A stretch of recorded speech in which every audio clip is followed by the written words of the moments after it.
Hello, everybody. Welcome to 321 SPORTSCAST. My name is Tracy Rheaume. I'm here at Brevard Baseball Academy in beautiful Port St. John with head coach and head trainer, Coach Jason Dehler. How you doing today, Coach? I'm doing great, Tracy. Thanks for making the trip up here to meet with me today, man. Yeah, man, this is a beautiful facility you got going on here. This is going to be a little controversial, for all you baseball heads around Brevard County and beyond.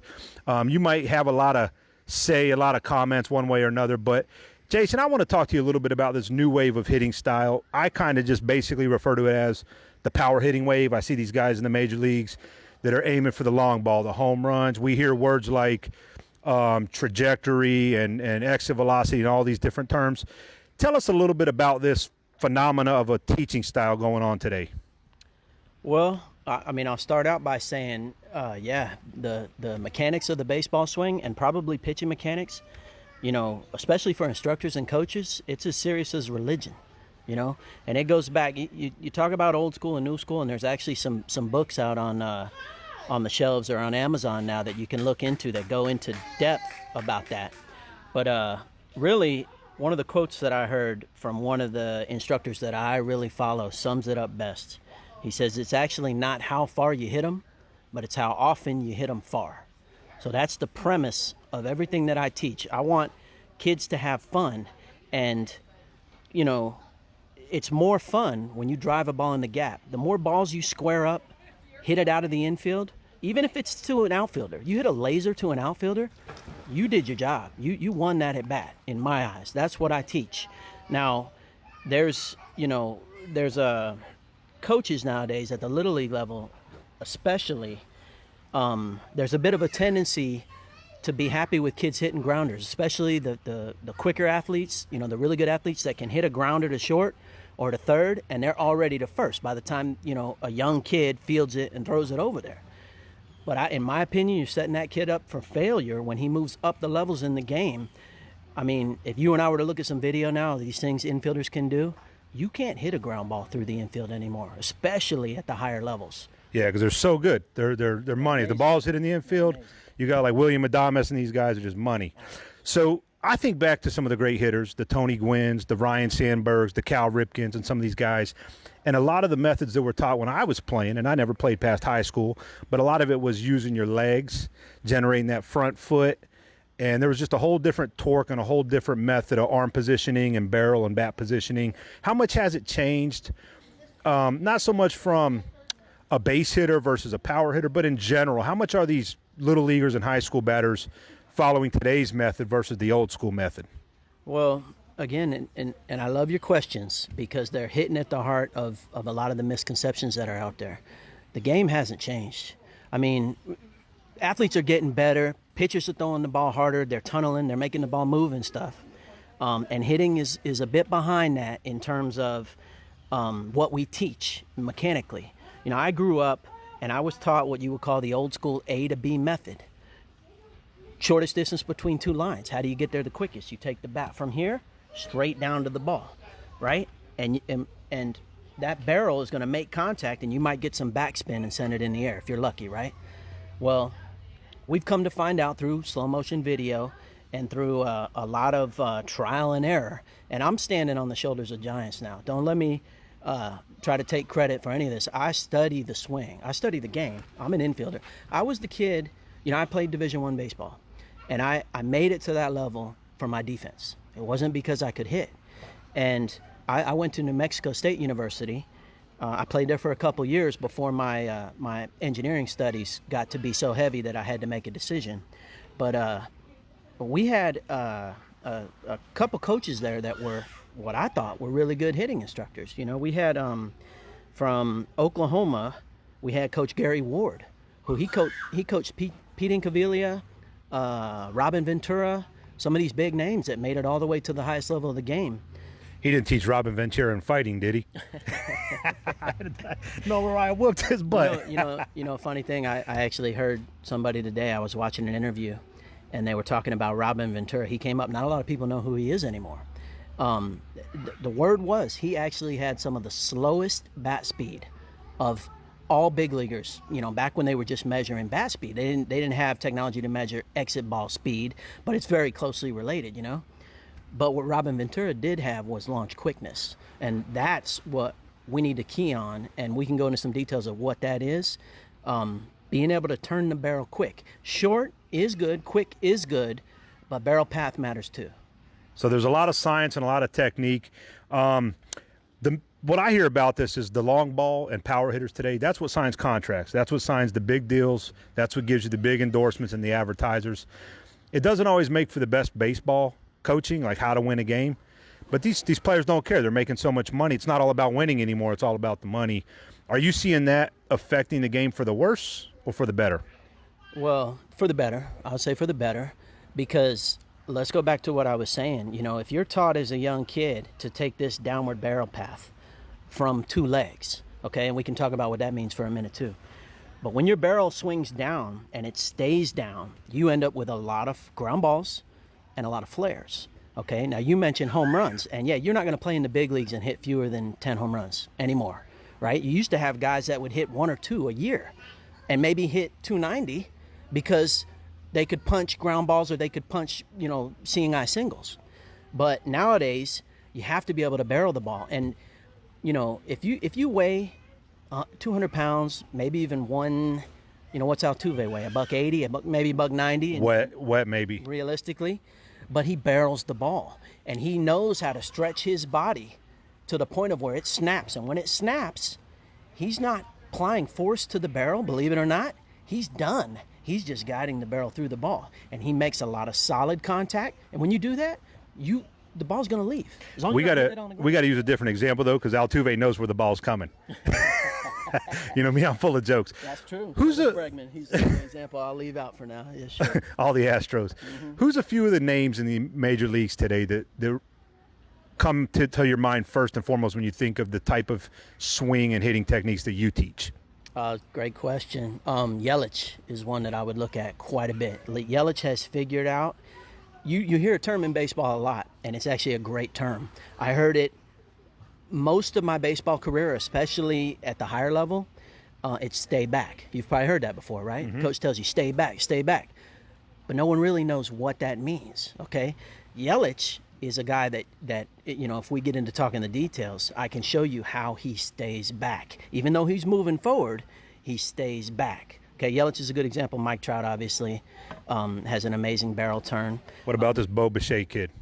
Bo Bichette, now let's talk about Bo Bichette for a minute because I know his dad. I've played ball with his dad quite a bit. I still play baseball around the country in old men, recreationally. Actually, 18 and up. Sometimes we play. I've seen you out there playing with Doug Flutie. Yeah, play with Doug. How's Doug while we're on him? Is he a pretty good baseball player? Doug is an amazing athlete. I don't know exactly how old he is now, but I think he has 10 years on me, so that would make him right around 50. I'm sorry, Doug, if I messed up your age. But he's an Iron Man. I mean, he's exactly what you would expect. He plays middle infield with me, and he gets the bat on the ball. He's old. If there was an old school guy, he's the Ty Cobb, He's just one of those athletes that can do it all. I've seen him play other sports, basketball and stuff. One of the things that I personally know that is going on in Little League. Little League's a big business. A lot of kids are playing it. Mm-hmm. And I was a Little League coach while my son was coming up through T-ball and coach pitch and minors and stuff. And I'm not a coach of the game other than I know the basics. So I'm in the cage and I'm throwing to these kids all the time, but I don't have the ability to really work on their swing other than keep your elbow up, keep your head this way, keep your, basics. Sure. So we have a lot of coaches all around Brevard that they're doing it with their heart, and that's awesome. Yeah. But for kids that really want to envision themselves playing Division I or Division II baseball or going on into the major leagues or to the pros at any level, they really got to think higher level. Absolutely. Hitting ability, the deeper, dig down and get coaching. There's not a lot of coaches in Brevard County. You do a great job. There's a few others. I won't mention them, but sure. Tell us, you work with the Little League, right? Port St. John Little League. I do in Titusville, IRC up here.